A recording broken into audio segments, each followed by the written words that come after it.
Hello friends, આજે આપણે બે કન્સેપ્ટ જોવાના છે. કન્સેપ્ટ નંબર પહેલો છે આપણો મૂડી પર વ્યાજ અને ઉપાડ પર વ્યાજ.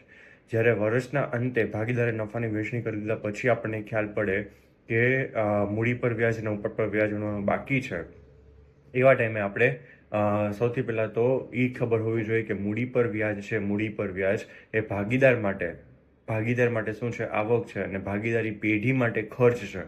એટલે ખર્ચ હોવાથી એ આપણે નફા નુકસાનના પ્રમાણમાં એને માઇનસ કરવું પડે. અને ભાગીદાર માટે આવક છે એટલે મૂડી પર વ્યાજ જે ભાગીદારનું જેટલું હોય એને એની મૂડીમાં પ્લસ કરવું પડે.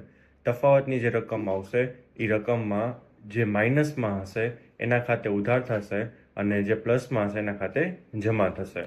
એવી રીતે બીજો કન્સેપ્ટ છે ઉપાડ પર વ્યાજ. જ્યારે વર્ષના અંતે ભાગીદારોએ નફાની વહેંચણી કરી દીધી હોય પરંતુ ઉપાડ પર વ્યાજ ગણવાનું બાકી હોય, એવા ટાઈમે ભાગીદાર માટે ઉપાડ પર વ્યાજ ભાગીદાર માટે ખર્ચ કહેવાય અને ભાગીદારી પેઢી માટે આવક કહેવાય. આ બંને કન્સેપ્ટ તમને એમસીક્યુમાં પણ પૂછાઈ શકે છે.